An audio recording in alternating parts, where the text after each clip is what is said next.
الحمد لله علي الذات عظيم الصفات سميع السمات كبير الشان جليل القدر رفيع الذكر مطاع الأمر جليل البرهان فخيم الاسم غزير العلم وسيل الحلم قصير الغفران جميل الثناء جديد العطاء مجيب الدعاء يميم الإحسان سريع الحساب شديد العقاب عليم العذاب عزيز السلطان وأشهد أن لا إله إلا الله وحده لا شريك له وأشهد أن محمدا عبده ورسوله أما بعد فإن خير الحديث كتاب الله وخير الهدي هدي محمد صلى الله عليه وسلم وشر الأمور محدثاتها وكل محدثة بدعة وكل بدعة ضلالة وكل ضلالة في النار أعوذ بالله من الشيطان الرجيم بسم الله الرحمن الرحيم والقرآن المجيد بل عجبوا أن جاءهم منذر منهم فقال الكافرون هذا شيء عجيب أإذا متنا وكنا ترابا والقرآن المجيد بل عجبوا أن جاءهم منذر منهم فقال الكافرون هذا شيء عجيب وقال الله عز وجل في القرآن المجيد أعوذ بالله من الشيطان الرجيم بسم الله الرحمن الرحيم الحاقة ما الحاقة وما أدراك ما الحاقة رب اشرح لي صدري ويسر لي أمري واحلل عقدة من لساني يفقهوا قولي سبحانك لا علم لنا إلا ما علمتنا إنك أنت العليم الحكيم رب زدنی علما ورزقنی فہما۔ محترم حاضرین، ساری تعریف حمد و ثنا برائی و کبریائی اس اللہ کے لیے لائق و زیبا ہے جو ساری کائنات کا اکیلا اور تنہا مالک و مولا ہے۔ درود و سلام اللہ کے سارے نبیوں پر، تمام رسولوں پر، ان سب کی آل پر، ازواج پر، ان سب کی امتیوں پر، خاص کر بے حساب و لا تعداد درود و سلام حضرت محمد مصطفیٰ صلی اللہ علیہ وسلم پر، ان کی بھی آل پر، ازواج پر، ان کی تمام موحد امتی پر۔ بیشتر لوگوں تک آج کے جمعے کا موضوع پہنچ گیا ہوگا۔ موضوع ہے مظلوموں کی آہ سے بچو۔ اللہ کے نبی صلی اللہ علیہ وسلم کی ایک بڑی مشہور روایت ہے، متفق علیہ روایت ہے، بخاری مسلم کی حدیث ہے یہ۔ عن ابن عباس رضی اللہ عنہما ان رسول اللہ صلی اللہ علیہ وسلم بعث معاذا الى اليمن فقال اتق دعوة المظلوم فإنه بينها وبين الله فإنه ليس بينها وبين الله حجاب۔ بخاری مسلم کی روایت ہے۔ حضرت عبداللہ ابن عباس رضی اللہ عنہما ارشاد فرماتے ہیں، بیان کرتے ہیں کہ اللہ کے نبی صلی اللہ علیہ وسلم نے حضرت معاذ ابن جبل رضی اللہ عنہ کو یمن کی طرف روانہ کیا، دعوت کے کام کے لیے، دین کے کام کے لیے ایک مشن پر، مہم پر روانہ فرمایا۔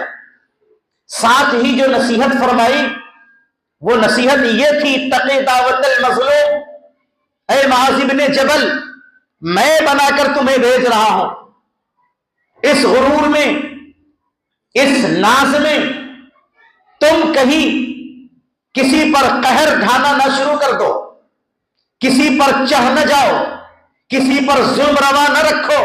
اتقی دعوت المظلوم، تمہاری دعوت سے، تمہارے خیالات سے، تمہارے افکار سے، تمہاری گفتار سے، تمہارے کردار سے کسی کو ٹھیس نہ پہنچے، صدمہ نہ پہنچے، کسی پر ظلم تمہارے ہاتھوں سے نہ ہونے پائے، اس بات سے تم بچنا، کیونکہ مظلوموں کی بد دعا اور اللہ کے بیچ میں کوئی حجاب و پردہ نہیں ہوتا۔ اللہ کے نبی صلی اللہ علیہ وسلم نے داعی بنا کر بھیجا تو پیارے نبی صلی اللہ علیہ وسلم نے فرما دیا، خود کو ظالم اور لوگوں کو مظلوم مت بنانا۔ اللہ کے نبی صلی اللہ علیہ وسلم سے بڑی شخصیت کوئی پیدا نہیں ہوئی، نبی نے بنایا تو ظلم سے روکا۔ آج حکومتیں،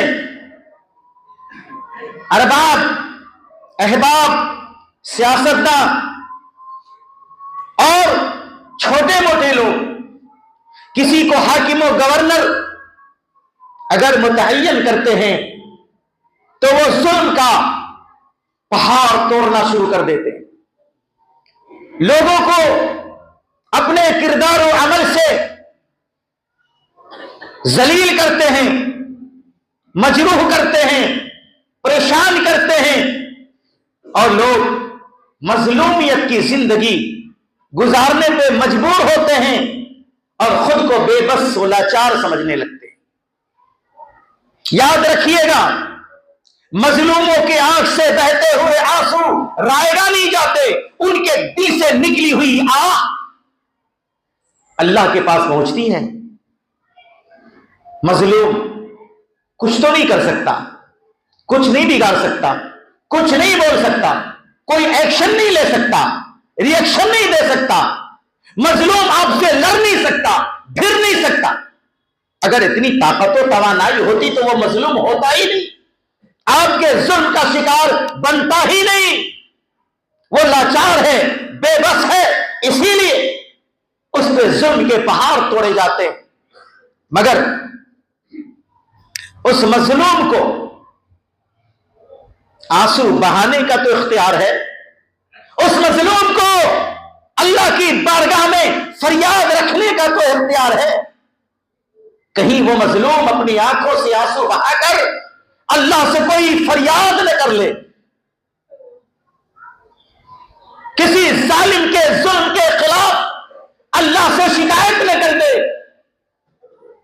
اگر دل سے آہ نکل گئی تو یہ ایک آہ اس ظالم کو برباد کرنے کے لیے کافی ہے۔ اور ایک بات، مسند احمد کی بھی ایک صحیح حسن درجے کی روایت ہے، عن ابی ہریرہ رضی اللہ عنہ قال قال رسول اللہ صلی اللہ علیہ وسلم دعوت المظلوم مستجابۃ، یہ جو مظلوم کی بد دعا ہوتی ہے ہر حال میں قبول ہوتی ہے، مظلوم کی بد دعا مستجابہ ہوتی ہے، مقبول ہوتی ہے، اللہ اسے رد نہیں کرتا۔ وَإِنْ كَانَ فَاجِرًا، گرچہ مظلوم فاجر اور گنہگار کیوں نہ ہو، اس کا گناہ اس کے سر ہے، گناہ کا الگ حساب ہوگا۔ مگر اگر کوئی گنہگار مظلوم ہے، اگر اس پر ظلم کیا جائے اور اس کے دل سے آہ نکل جائے، اس کی زبان سے تکلیف کے بدلے بد دعا نکل جائے، تو اس فاجر و فاسق گنہگار مظلوم کی بھی بد دعا رائگاں نہیں جاتی۔ مظلوم کی بد دعا میں بڑی تاثیر ہے، اس لیے ہمیں ہمیشہ اس سے بچنا چاہیے۔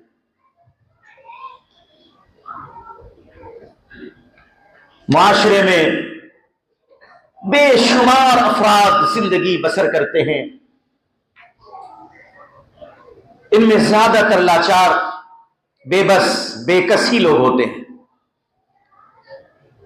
چارہ گر، چارہ دار، مالدار، سیاسی رہنماؤں کے چھتر چھایا میں کچھ ہی لوگ تو ہوتے ہیں، باقی لوگ کماتے ہیں، کھاتے ہیں، روزگار کرتے ہیں۔ ان میں بعض لوگ کسی کی خوشی دیکھ کر، کسی کی شادی دیکھ کر، کسی کا ذرا اچھا پہناوا دیکھ کر، تھوڑی بہت خوشحالی دیکھ کر جلتے ہیں اور تکلیف محسوس کرتے ہیں، پھر اس غریب پر مختلف انداز میں ٹوٹ پڑتے ہیں تاکہ وہ غریب پھر وہیں پہنچ جائے، ہمارے مقابلے میں یہ نہ آئے۔ اور اس طریقے سے انسان پر ظلم ڈھانا شروع کر دیتا ہے۔ کوئی طاقتور اپنے پڑوسی کو صرف اس لیے ستاتا ہے کہ وہ مجبور ہو کر اپنی زمین ہمیں فروخت کر کے یہاں سے نکل جائے۔ کچھ پہنچ والے لوگ بعض لوگوں کی زمین پر جھوٹا دعویٰ کر کے اسے اتنا پریشان کرتے ہیں کہ وہ بیچارہ مظلوم اونے پونے بیچ کر نکل جاتا ہے۔ الغرض مظلومیت کی مختلف شکلیں ہیں، اور یہ مظلومیت چاہے جس شکل میں بھی ہو، جس جگہ میں بھی ہو، ان لوگوں کے پاس ایک ہتھیار ہے جو رب نے عطا کر دیا ہے۔ وہ ہتھیار اس کی بد دعا ہے، اور اس بد دعا کا ڈائریکٹ اللہ کے پاس جانا ہے، اور اس کی بد دعا اور اللہ کے بیچ میں کسی حجاب کا نہ ہونا، یہ سب سے بڑا ہتھیار ہے۔ مگر ایک ساتھ جینے زندگی گزارنے کی وجہ سے مظلوم و مقہور بھی فوراً اپنے اس ہتھیار کا استعمال ظالم کے خلاف نہیں کرتا ہے، بہت صبر کرتا ہے جس کا اسے بدلہ ملتا ہے۔ مگر جس دن اس کی زبان چل گئی، بد دعا نکل گئی، آہ نکل گیا، تو پھر اس دن سے اس کی الٹی گنتی شروع ہو جاتی ہے۔ میرے بھائیوں، اس روئے زمین پر سب سے بڑا مظلوم اگر کوئی دنیا میں گزرا ہے تو وہ خود ہمارے نبی حضرت محمد مصطفیٰ صلی اللہ علیہ وسلم کی ذات ہے۔ اما عائشہ صدیقہ رضی اللہ عنہا غزوہ احد کے بعد ملنے والے صدمے کے بعد، اس صدمے سے نڈال ہونے کے بعد، 70 صحابہ کی شہادت کے بعد، اما عائشہ اللہ کے نبی صلی اللہ علیہ وسلم سے سوال کرتی ہیں، اے اللہ کے نبی صلی اللہ علیہ وسلم، اس احد کے دن سے بھی زیادہ آپ پر کوئی سخت دن گزرا ہے؟ اللہ کے نبی صلی اللہ علیہ وسلم فرماتے ہیں، ہاں اے عائشہ، طائف والا دن۔ اے عائشہ، یہ طائف والا دن مجھ پر زندگی میں سب سے زیادہ گرا گزرا، سب سے زیادہ ظلم مجھ پر اسی طائف والے دن میں ہوا۔ اللہ کے نبی صلی اللہ علیہ وسلم کو ایک ہی فکر، ایک ہی خیال دامنگیر رہتا کہ میری قوم کے لوگ، میری امت کے لوگ اللہ سے ملاقات کر لیں، اللہ سے مل جائیں، اس کے راستے پر آ جائیں، دین کی ڈگر پہ آ جائیں، ایمان کے راستے پر آ جائیں، یہ سب کے سب مسلمان ہو جائیں، سب جنتی ہو جائیں۔ اس فکر سے سرشار اللہ کے نبی صلی اللہ علیہ وسلم مکہ المکرمہ میں حج کے موقع پر اس بھیڑ بھاڑ میں جا کر دعوت دین دیا کرتے تھے، مگر آپ کا سگا چچا ابو لہب، آپ کا اتنا بڑا دشمن، اتنا سخت دشمن کہ اس بھیڑ میں جا کر لوگوں کو ورغلاتا، آپ کے خلاف اکساتا، آپ کی دعوت کے خلاف جمع کرتا، آوازیں اٹھاتا۔ اللہ کے نبی صلی اللہ علیہ وسلم مکہ میں پریشان ہو گئے۔ اس طرح سے 10 سال گزر گیا۔ وہ وہی سال تھا کہ جس سال اللہ کے نبی صلی اللہ علیہ وسلم کے ایک پیارے چچا، سگے چچا حضرت ابو طالب کا انتقال ہو گیا۔ اسی سال کو عام الحزن بھی کہتے ہیں۔ کچھ دنوں کے بعد اللہ کے نبی صلی اللہ علیہ وسلم کی سب سے چہیتی اور سب سے پیاری بیوی حضرت خدیجہ الکبریٰ کا بھی انتقال ہو گیا۔ مصیبت پہ مصیبت آئی۔ چچا ایک طرف انتقال فرما گئے، دوسری جانب آپ کا سپورٹ کرنے والی، ساتھ دینے والی، شریک حیات حضرت خدیجہ الکبریٰ کا بھی انتقال ہو گیا۔ غم پہ غم ٹوٹا ہے۔ اللہ کے نبی نڈھال ہیں، جائیں تو کہاں جائیں، کس سے فریاد کریں، کس کے پاس جائیں؟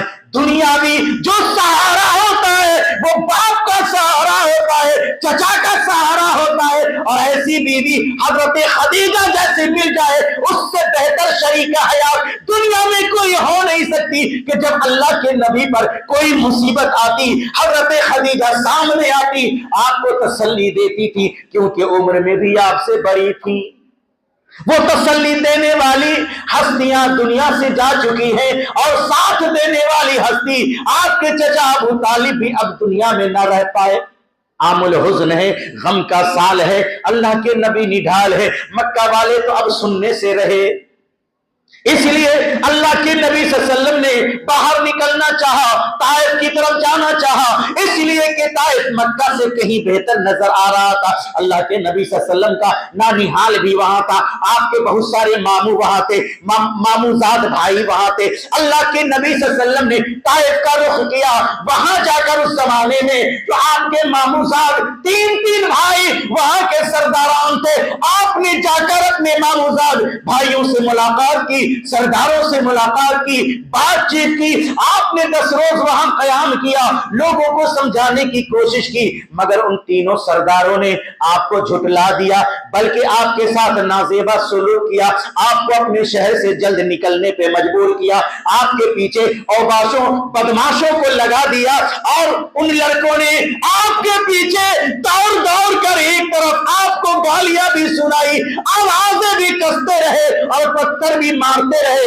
حضرت زید بن حارثہ پتھر کو روکنا چاہتے تھے مگر وہ بھی لہو لہان ہو گئے۔ اللہ کے نبی کا پورا جسم چکنا چور ہو گیا، زخموں سے چور ہو گیا، بدن سے خون کے فوارے نکلتے رہے، جوتیوں میں جا کر جمع ہوتے رہے۔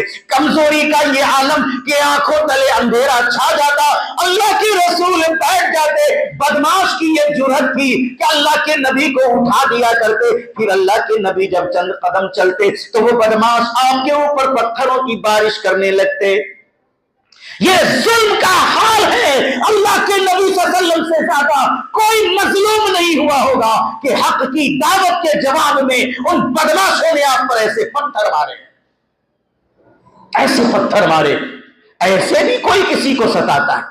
آپ نے کسی کا کچھ لوٹا نہیں تھا، چرایا نہیں تھا، آپ نے مانگا نہیں تھا، آپ نے چھینا نہیں تھا، آپ نے کسی کی کوئی چیز کا مطالبہ نہیں کیا تھا، آپ تو دینے گئے تھے، آپ تو بچانے گئے تھے، آپ تو جنت کا راستہ کھولنے گئے تھے، آپ تو ان کو اللہ کے قریب لانے گئے، مگر اس طرح بدماشوں سے پٹوایا گیا، اس طرح پتھر سے مروایا گیا، لہو لہان کرا دیا گیا۔ اللہ کے نبی صلی اللہ علیہ وسلم عتبہ اور شیبہ کے باغ میں واپس آ کر بیٹھے، چھاؤں تلے آرام کیا، وہیں پر عداس نامی ایک شخص آیا، انگور کا خوشہ لے کر محمد عربی صلی اللہ علیہ وسلم کے پاس پیش کر دیا۔ اللہ کے نبی نے فرمایا بسم اللہ الرحمن الرحیم، اور بسم اللہ کہنے کے بعد انگور کے دانے اٹھا کر جو ہی آپ نے منہ میں رکھا، اس عداس کو آپ کے بسم اللہ کہنے پر حیرت ہوئی۔ میں شروع کرتا ہوں اس اللہ کے نام سے جو رحمان و رحیم ہے۔ وہ عداس ابھی تک عیسائی تھا، حیرت سے پوچھنے لگا اے محمد یہ بسم اللہ کیا ہے، یہ اللہ کون ہے، رحمان و رحیم کون ہے؟ آپ نے پوچھا تم کہاں کے ہو؟ اس آدمی نے اپنی رہائش بتلائی۔ اللہ کی نبی صلی اللہ علیہ وسلم نے فرمایا تم جس علاقے کے ہو اسی علاقے میں فلاں فلاں نبی بھی آئے ہیں۔ آپ نے اس آدمی نے پوچھا اے محمد وہ آپ کے بھائی کیسے؟ کہا وہ بھی نبی، میں بھی نبی، نبی نبی کا بھائی ہوتا ہے۔ پوری تفصیل جاننے کے بعد عداس نے کہا میں عیسائی ہوں اور میں نے اپنی توریت میں آپ کا ذکر مبارک سنا ہے، نام مبارک دیکھا ہے، اس لیے آپ کی دعوت پر فوراً وہ شخص مسلمان ہوا۔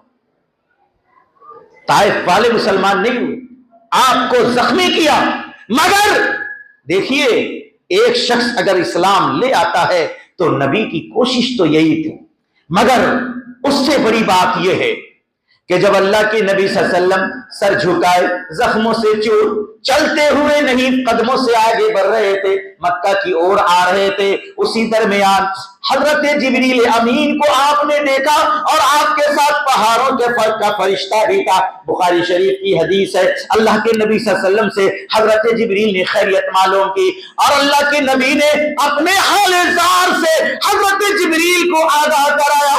حضرت جبریل نے فرمایا اے اللہ کے نبی صلی اللہ علیہ وسلم آج اللہ وحدہ لا شریک نے آپ کو یہ اختیار سونپا ہے کہ یہ پہاڑ کا فرشتہ آپ کے پاس آیا ہے اور یہ پہاڑ کا فرشتہ آج وہی کرے گا جو آپ اسے فرمائیں گے، جس بات کی آپ اسے اجازت دیں گے۔ اگر آپ کہہ دیں تو طائف والوں کو دو پہاڑوں کے بیچ میں کچل دیا جائے۔ اللہ تعالیٰ نے یہ کہہ کر بھیجا ہے۔ جبریل عرض کرتے ہیں اے اللہ کے رسول یہ کہہ کر بھیجا گیا ہے کہ اگر میرا نبی، اگر میرا حبیب کہہ دے تو تاخیر نہ کرنا، اے پہاڑوں کے فرشتے دونوں پہاڑ اٹھا کر طائف والوں پر پٹک دینا، کچل دینا انہیں۔ مگر میرے نبی نے فرمایا اے پہاڑوں کے فرشتوں ان پر عذاب اتارنے کی کوئی ضرورت نہیں، پہاڑوں سے کچلنے کی کوئی ضرورت نہیں، اس لیے کہ وہ ابھی جانتے نہیں ہے کہ میں کون ہوں۔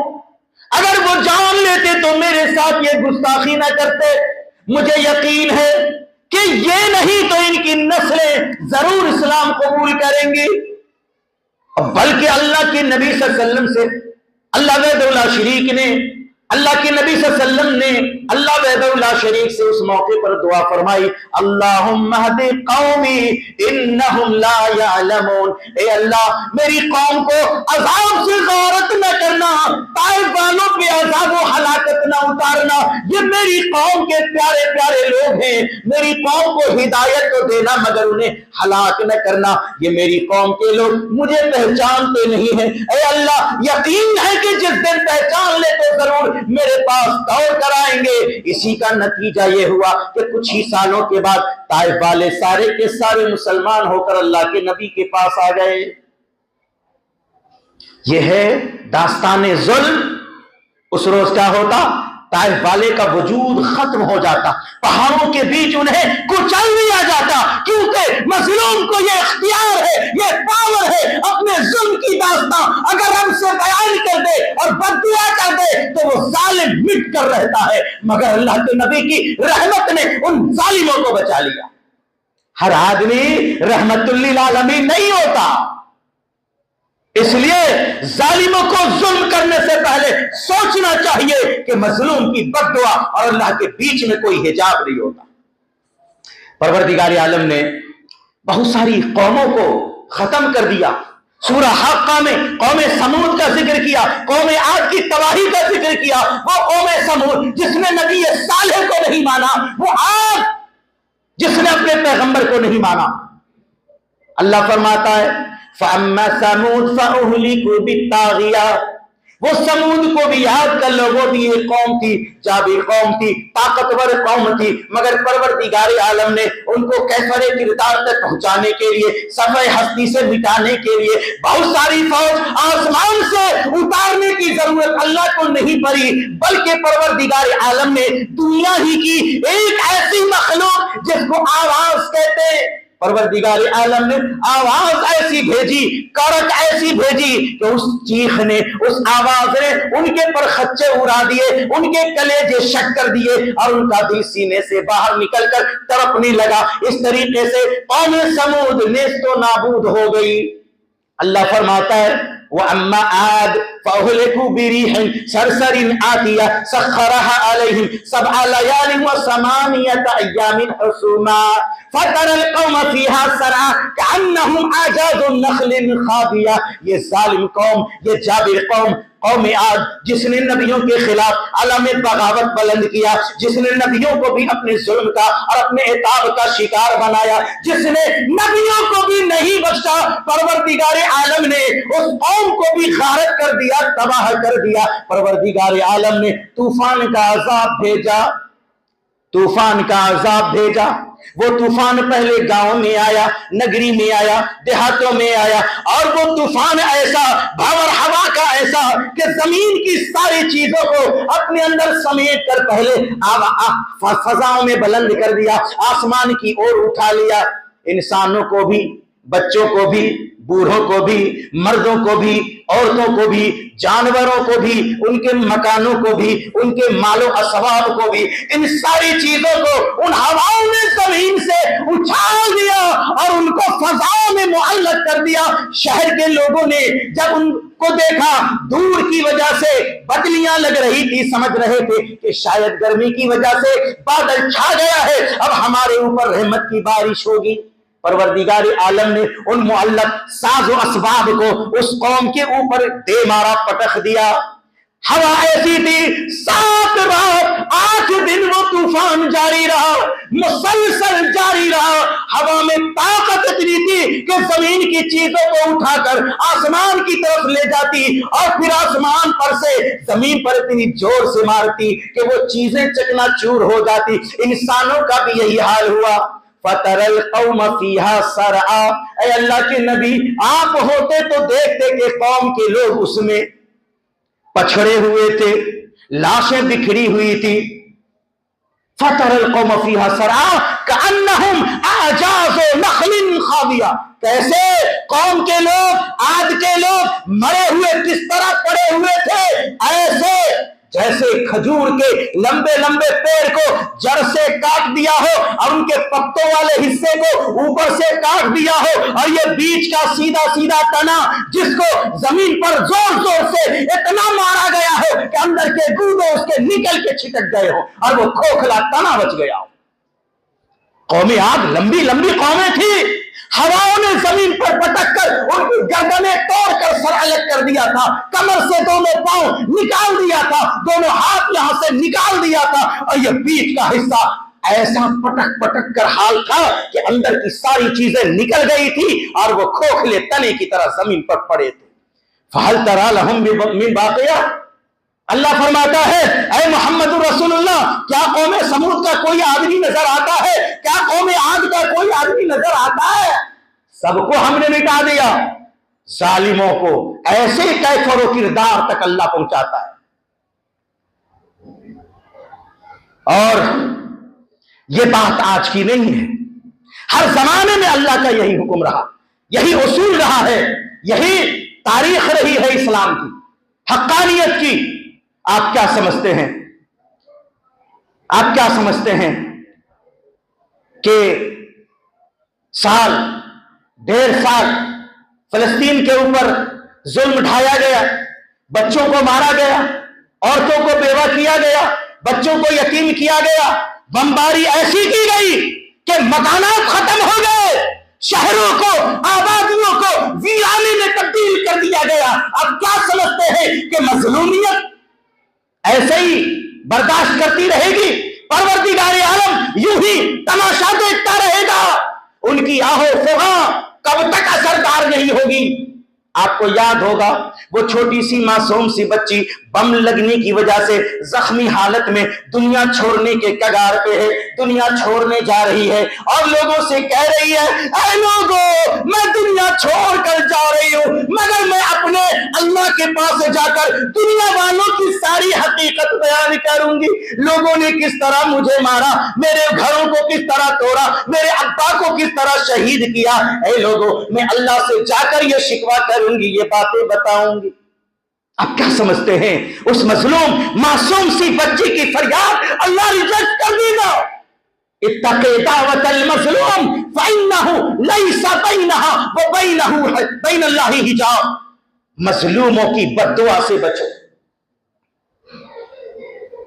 آگ لگا لگا کر فلسطین جلا دیا گیا، غزہ پٹی کو نقشے سے مٹانے کی کوشش میں 80% آبادی ختم ہو گئی، 80% مکانات منہدم ہو گئے۔